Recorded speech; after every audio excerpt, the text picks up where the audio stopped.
Alcoholics Unanimous here. Even longer time no see. I'm currently making a big video that will explain my absence. It's not that big a deal, just wanted to make a shorter video today. The last 2 weeks have been absolutely diabolical for Twitch. Nothing has happened to the company per se, but the streamers themselves have had a pretty rough fortnight, be it in circumstance or, their own doing. So without further ado, let us begin. But first, make sure to like, comment, and subscribe. It's completely free. It costs you only a single second to press one button, and it fuels my very small ego. And I wouldn't want you to go back to being the person that would fight 2 guys over mustard. 2 guys? More like 6 or 7. So firstly, Hasan Piker, aka Hamas Piker, is an animal abuser, among other things. He's been a subject of many controversies. One of those being explaining how cool the flag of Hezbollah is to a Jewish streamer. But this time, on stream, he's yelling at his dog in the background because it won't stay still. His hand goes out of frame, and the dog yelps out of the blue. But it is emblematic of all of America's much more consequential violence, okay? It's the same reason as to why America... Kaya, please just fucking go... Just stop. Jesus Christ, what are you doing? You're being such a baby. It's just... You're making her stressed. She just literally is so incredibly spoiled from my mom. I think it goes without saying, using a shock collar on an animal is animal abuse to one of the highest degrees. And there is no justification for it, even for some of the most badly behaved dogs there can be. Recently, my dog died after 10 years, and even though at times he could be one of the most fucking terribly behaved dogs on the planet, I loved that dog to death. He was so sweet 99% of the time, and I would never have put an electric collar on him, because that's just fucking evil. The worst part, you want to know the worst part? If someone got an electric collar for their dog, it would be because the dog was, actually vicious, like attacking the mailman or something. Still not justified, you just work around it or train your dog better. This motherfucker put his dog in an electric collar because the dog wouldn't lie down in the bed, almost out of frame, and wouldn't be a good prop for him. This is the person we're dealing with. Now, though the evidence is a little hard to see, it's clear what's going on, and surely he'll need to come clean and either explain that we've got it all wrong, it's an honest mistake, and here's what's really going on. I wish it was that simple. Here's the first of many different responses. Sorry, did I say response? My bad, I meant excuses. Is there like a fucking LSF video or something? Is that why there's like hella people coming in here and screeching? Is that what's going on? Oh, classic. Oh. It started on D, then H3, then LSF is the classic pipeline. I'm gonna fucking die, dude. Classic right-wingers calling me out for animal abuse. Yes, I am incredibly abusive to the not only best trained, but also the best behaving and most spoiled dog on the planet. Most spoiled? Firstly, it's forced to sit still in a bed for hours at a time, lest it be zapped. Second of all, it's forced to sit still in a bed for hours at a time, lest it be zapped, having to hear the brain-dead, retarded drivel coming out of Hasan's mouth. all his streams are just anti-Semitic propaganda under the guise that he's pro-Palestine, and throws in as many buzzwords and long words as he can to sound smart and educated. When Kaya yelped, yeah, she yelped because she fucking clipped herself on something when she was getting off the bed. See, as a pet owner, and not a pet owner, you have to be really careful about the environment your dog is in. So the excuse that she stepped on something still isn't a great excuse. And if I heard my dog yelping, the first thing I'd do is stop what I'm doing and see what's wrong. And this motherfucker doesn't even get out of his chair. Make of that what you will. I'd already be on my way to give the dog a cuddle and go, "Oh, my poor baby." Deadass, my dog did yelp only a few times, but the only times was when he was lying down somewhere stupid and I accidentally stepped on his tail. And wouldn't you know, the second afterwards, I'd apologise to the dog like it could understand what I meant. Collar's too tight. Well, it's here we can. It's you have to be able to get 2 fingers, and I couldn't even get one. I think you're choking her. She's like, it's she has a lot of neck meat.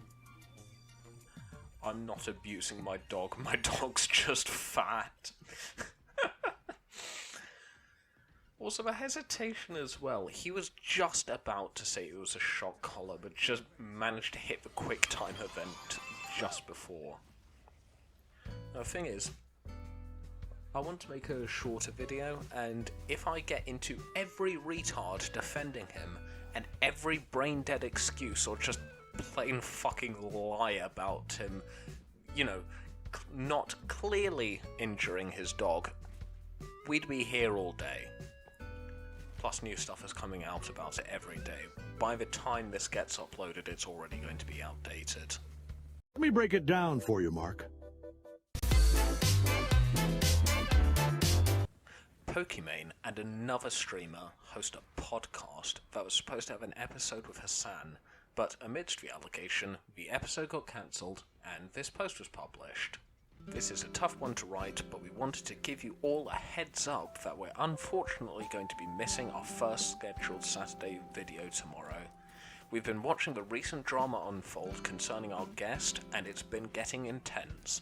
We had a serious talk as a crew, and we all agreed that it did not feel right uploading tomorrow's episode at this moment in time. Our community is our favourite thing, and the reason we do this is to create a space that is comfy as always and a true escape. We do not want to impact the cosy atmosphere we've all built together. Thank you for always supporting our vision for a fun, positive place to hang out. See you all next week. Sounds fair enough, right? At this point, he still hasn't proven anything nearly 2 weeks later. He's a brand risk, and could pull negativity towards you and your show. An absolutely fair move to make. I wouldn't be talking about this if things weren't about to go wrong. Actually, this was their marketing team making the decision for them, which is also fair enough. You've hired a team to do your publicity stuff and to keep the illusion that you have a halo floating above you. Well, unfortunately, this was the wrong move to make, because Pokimane still wants to publish the podcast episode anyway, and decided to restructure, i.e. firing her PR team. That is not very nice to say the least. My heart does go out to the PR team because they made the right decision and still got the boot for it, because the person they're working for has too big an ego. I hope they work for someone who appreciates them in the future. One final point before I get on to the next one is them saying they weren't planning on going to this year's Twitchcon. Anyway, that's a segue to the next section.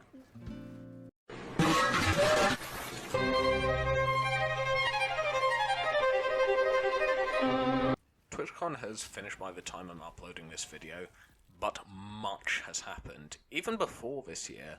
If I remember correctly, I'm pretty sure a streamer broke their spine or something in the last event.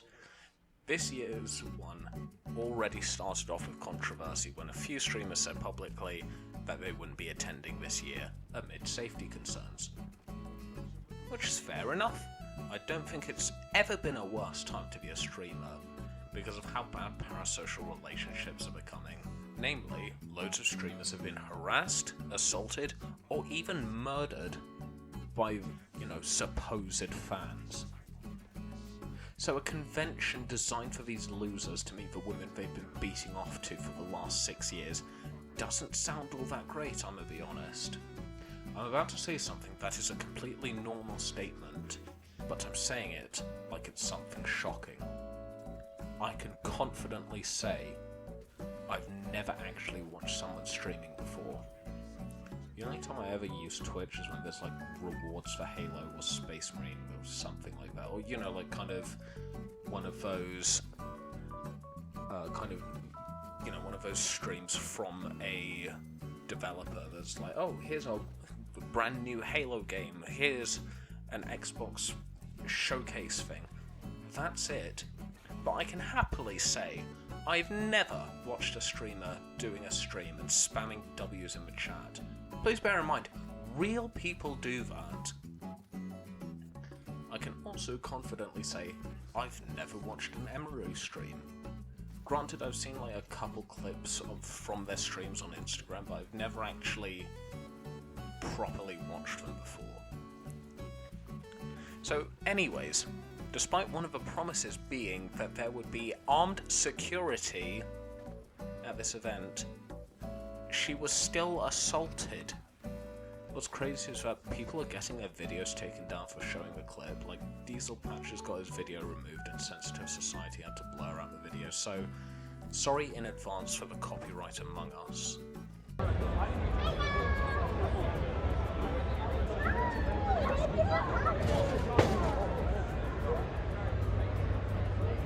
Whoa. Oh boy. That's terrible. See, this alone, I wouldn't wish on anyone. But it's genuinely a good thing that nothing even worse happened. Like, the guy having a knife, or the guy, seriously sexually assaulting her. Now, from seeing what this guy was doing, if he wasn't interrupted, it very likely could have gone down one of these routes. If he did this in the streets or something, he'd get locked up before he could blink. So what happens to this dude, who was very clearly trying to, at the very least, sexually assault her? I'm gonna let you guess. Is it A, a security escort out of the event, B, arrested, put in jail and receiving a lawsuit, C, forced to make a public apology, or D, banned on Twitch for 30 days and that's it? If you guessed C, who am I kidding, it's clearly D. The most insane part is that if this was like a waitress in a restaurant getting assaulted and the managers and higher-ups did nothing to protect their employees and didn't do anything about the person who actually assaulted the employees, that's a lawsuit. And before you say it's different, not really. Streamers are essentially the employees of Twitch. They are the waiters and waitresses. So anyway, this is Twitch's response. The safety and security of all those attending Twitchcon is our highest priority. The behaviour displayed by the individual involved in the incident yesterday involving a high-profile streamer was completely unacceptable and deeply upsetting. In line with existing Twitchcon security protocols, law enforcement and event security were on site and responded to the incident. We immediately blocked this individual from returning to the TwitchCon premises. Just a spoiler alert, that was hours after the incident. And they are banned for, indefinitely from Twitch. Also, as we'll find out, that was only after the another 30-day ban as well. They actually had to. No, I'm not gonna spoil it. both online and in-person events. We are coordinating with the impacted creators team and, per our standard protocols, continue to cooperate with any law enforcement investigations. We have increased security at the meet and greet attendee check-in point and will have additional security personnel surrounding participating streamers. If you've RSVP'd for a meet and greet, please note that we are unable to accommodate +1s for the remainder of the event. Twitch has zero tolerance for harassment or acts that inhibit the safety and security of our community. So, we've heard their side, and this is the community note.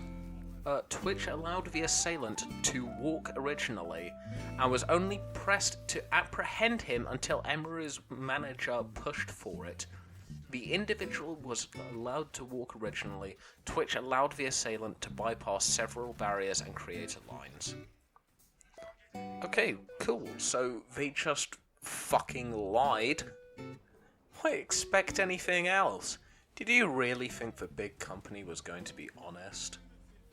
And here's Emiru's response. Hello everyone. Hello, everyone. I am okay, and thank you for all the kind messages. Sorry I cannot respond to them all.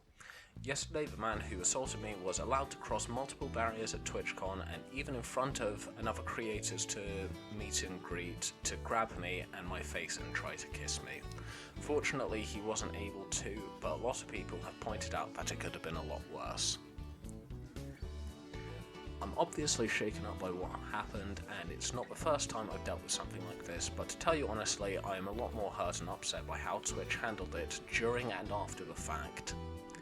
Like I said, I don't understand how he was allowed to make it to me in the first place. The security in the clip who reacts is my own security.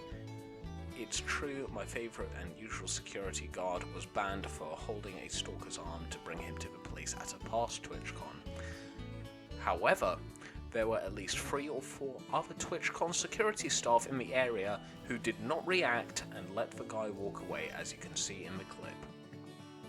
However, there were at least 3 or 4 other TwitchCon security staff in the area who did not react and let the guy walk away, as you can see in the clip, since they don't even appear in the frame. The woman who is walking me away is my own personal manager, and behind the booth, the only 2 people who were checking up on me and comforting me were her and my friend. None of the TwitchCon staff came to ask what happened or if I was okay. My friend who was present told me Twitch security were also behind the booth afterwards, joking about how they didn't even see what happened and immediately laughing and moving on to talking about something else. So if no one was checking if I was okay or if I needed anything and they let the guy run away initially, I have no idea what anyone hired to keep the event safe was doing. In Twitch's statement, they said the guy was immediately caught and detained. I'm sorry, but that is a blatant lie. Who would have guessed? He was allowed to walk away from my meet and greet, and I didn't hear he was caught until hours after he attacked me. And it felt like this only happened because of my manager pressing for it, not because the TwitchCon staff present thought it was a big deal. I have a lot more I want to say, but I will say it on stream later today instead of writing a book on here. Thank you guys again. Sorry you had to see all that. This is definitely my last TwitchCon, and it saddens me to say, as a 10-year off and on attendee of TwitchCon, I think other creators should seriously consider not attending in the future. I did not feel cared for or protected, even bringing my own security and staff. I can't imagine how creators without those options would feel. Stay safe, everything's going to be okay. Jesus! And this was a response to that. Oh no, someone almost kissed her. What the fuck are we talking about here? A fucking kissing attempt is now considered sexual assault? You're so fucking deprived of any sort of... physical and emotional love that you now consider a kissing attempt essay. Jesus Christ, that was fucking terrible. Holy shit, it always surprises me, yet simultaneously never surprises me, how actually brain dead some people can be. Where was this motherfucker during Me Too? Living under a rock? And fuck you mean attempted kissing is now sexual assault? It's always been. I can't cancel my meet and greet and not cancel her show because of the fact that the reason I cancel my meet and greet is I don't want to be in the same place for 2 hours because of people being weird. Okay. And then I'm under contract with them, so I can't cancel one and not cancel the other. Interesting. Oh. Yeah, So I'm sorry, I kept my meet and Emmy. greet because I wanted to keep my show. Surely it'll be I'm fine. sorry, Emmy. I'm sure everyone will be nice. Oh, sweet. Coercion. Here's a clip from a while ago explaining something similar that happened at another TwitchCon. That's now the reason she can't have her own security team. Security guard 2 years ago where there was a guy following me around TwitchCon and he like asked him to stop multiple times. My guard asked him and the guy wouldn't stop, so he grabbed the guy, but he didn't like hurt him. He was just holding the guy until like the con security came. And then for some reason they're like, yeah, because your security guard touched him, he's like permabanned from the venue forever. But he didn't even hit him or anything. He just like held him while they waited for like the police to come. And, what the fuck? And it was like my favorite security guard. I can't have him at TwitchCon anymore. Yep, that's right. She's no longer allowed her own security at these events because one of her security guards was too aggressive to someone creeping on her. You know why? Because if the creeps don't have the motivation to assault her because she actually has a good security team, then Twitch won't get a cut from their tier 3 subscriptions they have due to a crippling parasocial relationship with someone who wouldn't know who they were unless they told her their username and how much they've donated. That's not necessarily a dig at her, that's a dig at Twitch parasocial relationships. And finally, let's see what her live reaction is to this whole thing. And I'm really upset because I noticed a lot of negligence around the event and I'm not happy with the way that they're handling it now. And I'm like, what do you mean? And she's like, well, I asked them, you know, like, what are they gonna do about this? And you know what they said initially? They said, oh, well, he's banned from the platform for 30 days.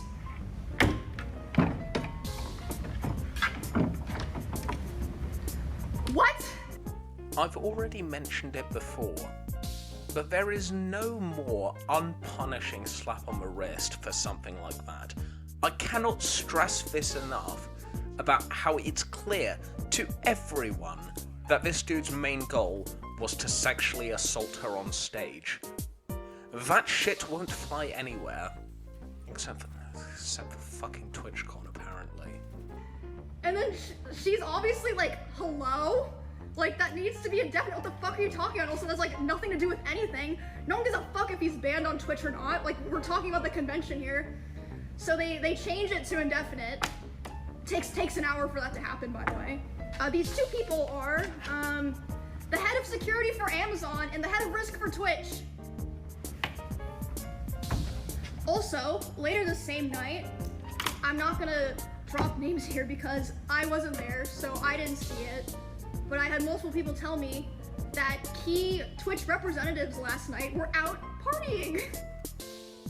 I am gonna let you guys make of that what you will. My hope is that Emiru is doing okay and is getting whatever help and support she needs. I wouldn't wish that kind of shit on my worst enemy. Also, just as I was about to export this, new news came out. Apparently, if things couldn't already be any worse, apparently TwitchCon staff were seizing and throwing away gifts for certain streamers. The only ones who have come out about it currently are a handful of VTubers. But holy shit, the fact that this currently isn't a bigger issue is insane. Because from these tweets, it doesn't even look like there was any particular reason for it. If they made a statement saying it was for safety regarding the thing with Emiru, that could maybe pass as a good excuse. Mind you, though, they didn't stop a vendor from selling knives at the event, so, yeah, I don't really know. Anyway, in conclusion, don't abuse your dog and don't be a successful Twitch streamer, I guess. This video's featured mini is my homebrew chapter from the last video.